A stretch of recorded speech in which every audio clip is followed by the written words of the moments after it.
Raul, welcome to Fight Week. How are you feeling? I feel good, just ready and excited. Obviously, you went through your first loss as a pro last time out. Is there anything that you learned from that fight that will help you get back in the win column this time around? Yeah, for sure. There was a lot of mistakes done on the last fight, on the last camp. So I'm just excited to go out there and show all the corrections that were made. And even though you went through your first loss, the UFC still placed you high up on this main card. You still have a lot of people supporting you and excited to see your fight. What does it mean to you knowing that there's still a lot of people high on your potential as a fighter despite going through that first loss? It means a lot, even being on the main card on a good spot. It's a good fight card and still being on the main card. So I'm just excited to this time, like it's a good opportunity for my comeback, and I'm gonna have a lot of eyes on me on my comeback. So I'm just excited, and this time aprovechar la oportunidad. And your opponent, Terrence Mitchell, he respects that you're here at such a young age. What do you make of him as your opponent, and what did you learn from his last fight? I respect him too. He's a very experienced fighter from his last fight. Um, I know he took the fight like 2 weeks notice. I know it was a short notice fight for him. So yeah, I expect the best from him on Saturday night. I expect a war, but I'm just ready to get my hand raised on Saturday night.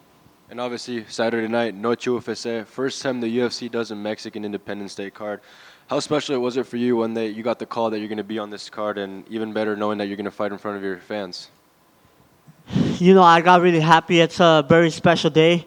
And I know 16th of September is going to go down in the books for UFC history for sure. The card is really good from top to bottom, and I'm just glad to be part of it. And more than anything, on my comeback, it's a good spot and a good day because I get to go out there and put on a show for all my people. I know it's going to be a lot of Latinos supporting, so I'm excited to raise the flag on Saturday night. And so I mentioned Latinos. I'm going to do one in Spanish real quick. ¿Tienes algún mensaje para los aficionados que van a ver tu pelea este sábado? Sí, nomás esperen un buen show, lo voy a dar lo mejor de mí y va a ser un paso más cerca al campeonato, entonces pues no se lo pierdan porque vengo con todo a corregir todos los errores que se hicieron en la última pelea y muchas gracias por todo el apoyo a todos. Gracias. Raul, right over here in the middle, right here. Raul, since the last fight, we spoke at UFC X and talked about, hey, just going back to the gym, back to work and everything. Now with another fight coming up, what are you most excited to show in terms of your growth that you could tell us? I'm just excited to show my improvements on everything, every single detail you can think of, my cardio, my grappling, my wrestling, my striking. I'm just ready for whatever, and I'm going to show whatever I have to show. Depends how long the fight goes because I'm going to be looking for the finish every moment. But this time I'm going to set a pace and everything, so it's going to be a fun night. I know you were on the road for your last fight. How does it feel to have another fight back here? You can do media at the Apex, back where you did Contender Series and everything else. I mean, is it more comfortable fighting here in Las Vegas? Yeah, for sure. I feel comfortable fighting here in Las Vegas, so I'm excited because I like the vibe in T-Mobile. On my UFC debut, since I fought at T-Mobile, I like the vibe, and I knew I wanted to come back and fight at T-Mobile. I like how there's a lot of Mexican supporters. Like when I came out last time, there was a lot of Mexico flags, so I can only imagine this time. Thank you. Raúl, gracias por hablar con la prensa para tu pelea el sábado. Si nos puedes contar qué pudiste aprender de ti mismo, desde el apoyo en tu casa, en tu equipo, la gente que te pudo decir, hey, no te agüites con esa derrota para mejorar tu carrera y poder seguir al próximo nivel. No, pues se pudo aprender mucho, la verdad. Por ejemplo, la gente que en verdad me quiere y la gente que no más estaba ahí por no sé, pero por ejemplo, todo pasó muy rápido cuando yo agarré mi contrato y todo, pues toda la gente se arrimó como si fueran mis amigos. Entonces, ahorita que vengo de una pérdida, pues más que nada pude ver quiénes son los verdaderos. Entonces ya hasta los puedo contar con los dedos de mis manos. Y estoy agradecido, pues, no, claro que a nadie le gusta perder, pero tomé lo mejor de la pérdida, miré el lado positivo y este sábado no va a pasar lo mismo, ya vengo con más, entonces nomás estoy emocionado para demostrarlo. Gracias. Y con cualquier triunfo o derrota siempre hay una lección. ¿Qué pudiste aprender de ti mismo? ¿Y cuáles son de las cosas que has mejorado desde ese último visita al octágono? Pues pude aprender que soy duro de finalizar, de que me acaben en una pelea. Pude aprender mucho y la verdad nomás corregí todos los errores porque fueron muchos errores que se cometieron en esa pelea. Todos hicieron el trabajo, mi equipo, todos, nomás yo les fallé, entonces no les quiero volver a fallar. Y entrené muy duro para no hacer esos errores otra vez y ahora sí poner un buen show. Gracias. Y finalmente para mí, te hemos visto antes con tu sombrero de algo así para que puedas capturar la energía, especialmente que es independencia de México y todo. ¿Vas a tener algo especial o para el pesaje o para la pelea cuando salgas, cuando hagas tu walkout? Sí, para la pelea voy a tener algo especial. Ya que no permiten banderas, pues tengo que representar y poner la bandera en alto de alguna forma, representar la cultura.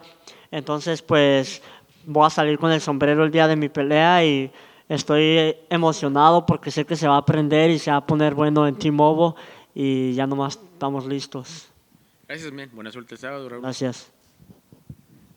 Hey, Raul. Just a quick one. Who do you think is going to win the main event, Alexei Grasso or Valentina? I have a lot of respect for both fighters. I like Alexa, you know, she's representing our country and stuff. Like, I really like how she fights too. It was a really great fight. But I also seen Valentina fight a lot. I know she's a beast. So I respect both of them, but I'm not gonna choose on that one. What do you think of Sean Strickland winning the title last weekend? That's good for him. You know, everybody doubted him, but he believed in himself, maybe his team. But more than anything, he believed that he could do it, and he got it done. You know, so good to him. Thanks. Raul, real quick. The last time you fought was your first professional defeat. On a personal level, did that change anything about your mentality, about how you handle your career or the way that you were doing things? No, to be honest, the only thing that the loss changed was my record. You know, that's the only thing that changed. Yeah. And you entered the UFC with tons of hype. I mean, you still obviously have it. You're the youngest fighter on the UFC roster, and you were talking about, wanting to fight multiple weight classes, belts. And, there are some people that are saying, with that loss, maybe he should kind of hold back a little bit on the call-outs and this and that. What would you have to say to those people that say, like, perhaps that you're biting a bit more than you can chew? I don't gotta say nothing to them. You know, they can say whatever they want. I know my goals. I know what I'm capable of. So I'm gonna go out there and get it if I want it. You know, and I do want it. So I'm gonna go out there and get it. And yeah, they can just keep talking. They can keep saying whatever they want. Everybody has a free to say whatever they want. So I don't really care. Yeah. And the fan reaction of your first defeat, how was it like handling that on like a social media perspective? Because you got tons of attention, and social media nowadays is quite crazy. Did you get a lot of hate? For sure. Probably I got more love than hate, you know, just everybody telling me since I lost that they can't wait to see me come back, you know, so I appreciate that, but of course there was hate too. But I knew this is how the sport is, you know, even like I said, even if Khabib came back and lost, the fans would turn their back on him, you know, so because every time I would go to a UFC event, a couple times I did, and I saw like a star fighting on the show, and he lost. Everybody turned their back on him. So we knew since we were little that that's how the sport is. So it doesn't really matter. Yeah. And from a technical standpoint, for you to kind of still, get back in the winning ways and all that, like what were some of the things that, looking at that loss, you realized you needed to add to your game or change up? What is it, sort of the next step of evolution for you?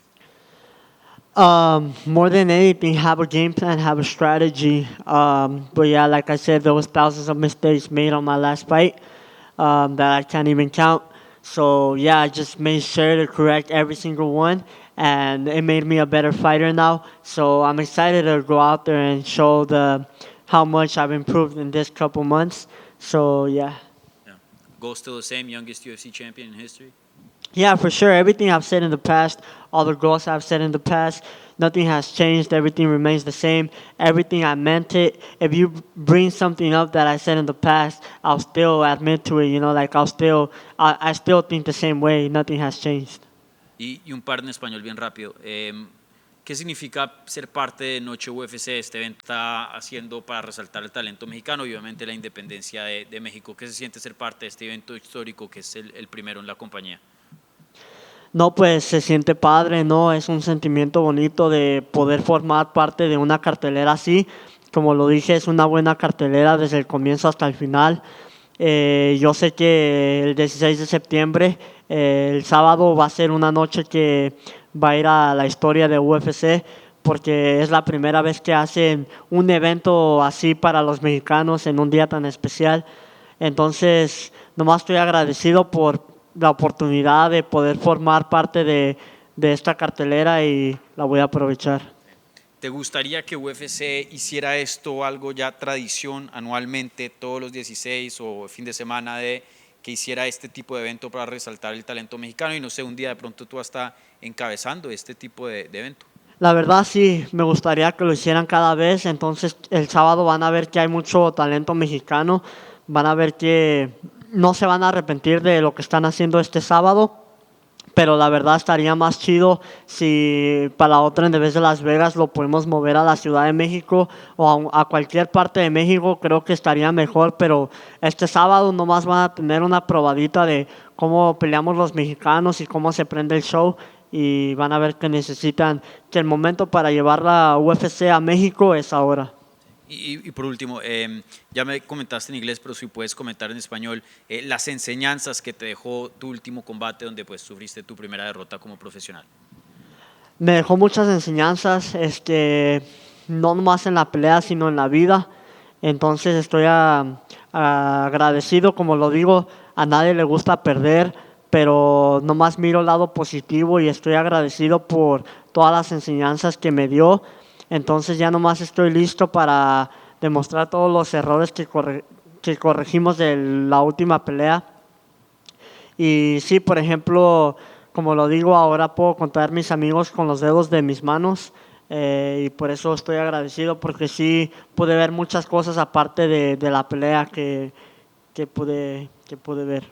Muchas gracias.